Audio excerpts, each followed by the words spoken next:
AP dual credit. This lab's called Formula of an Unknown Hydrate. A little background on this. A compound is a pure substance. It has a fixed constant composition. The composition of a pure substance is the same throughout and does not vary from one sample to another.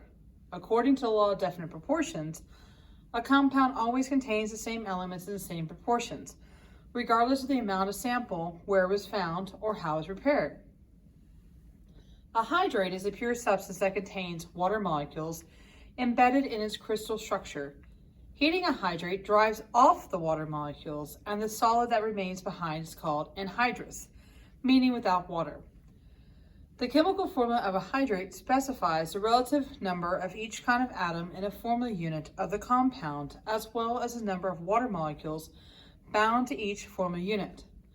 Calcium chloride dihydrate, which is used as a road salt, is an example of a hydrate. In the formula, we place a dot to indicate that we have two water molecules attached or bonded to this calcium chloride. The water in calcium chloride dihydrate can be removed by heating the hydrate. If you look at your lab, I have this written out for you in equation 1. The number of water molecules in a hydrate is called a water of hydration. The water of hydration of calcium chloride dihydrate is 2 water molecules per every 1 formula unit of calcium chloride. The number of water molecules in a typical hydrate is characteristic of that particular salt and is usually a small whole number from 1 to 10. The water of hydration can be calculated by finding moles of water per mole of anhydrous salt.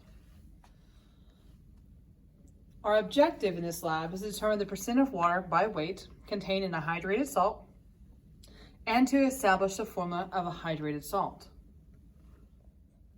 Now, this may be a familiar lab to some of you. You may have done something very similar down in regular chemistry. So on this lab, you're going to find there are some pre-lab questions to get you going back through the math of how you complete this. It has you do some practice calculations using some data on their calcium chloride hydrate. They want you to create a results table to organize your answers calculated in question number 1. And then we get on to the lab. So please make sure you look over your pre-lab and complete that. Refresh yourselves on how to do a hydrate lab. Safety. Always wear safety goggles when handling chemicals in the lab.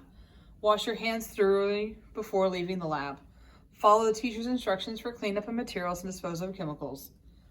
Always use caution around open flames. Keep flames away from flammable substances. Always be aware of an open flame. Do not reach over it. Make sure to tie back hair and secure loose clothing. So for this lab, I didn't write out a procedure for you. So you and your lab partners are going to create a step-by-step procedure to calculate the water of hydration of an unknown hydrated salt. I will tell you, one of the examples I may use is copper 2 sulfate. Make sure that you leave space between each step in case you need to modify your steps as needed. You will record your procedure on your lab and make sure before you actually do the lab, you check with me to make sure it's completely safe before you begin. So again, you can write up a procedure, check with me to make sure it's safe, and then you'll be able to start. Now, there's going to be a lot of materials I'm going to pull out. Some of it you're not going to need at all. Okay? Some of it I put out there and it's just to throw you off. You only need to use that what enable you to get to your goal. So keep that in mind.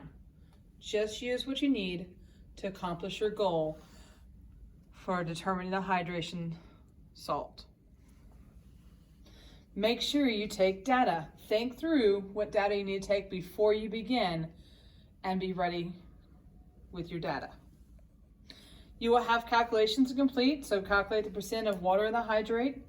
I want you to work on and determine the empirical formula of the compound. Your theoretical percent of water is given to you to determine what your percent error was. and create a results table to show off your calculations. There's also analysis to complete and a conclusion. There is no standard post-lab on this. Just answer the questions that are given on your lab. Good luck. You're gonna do great.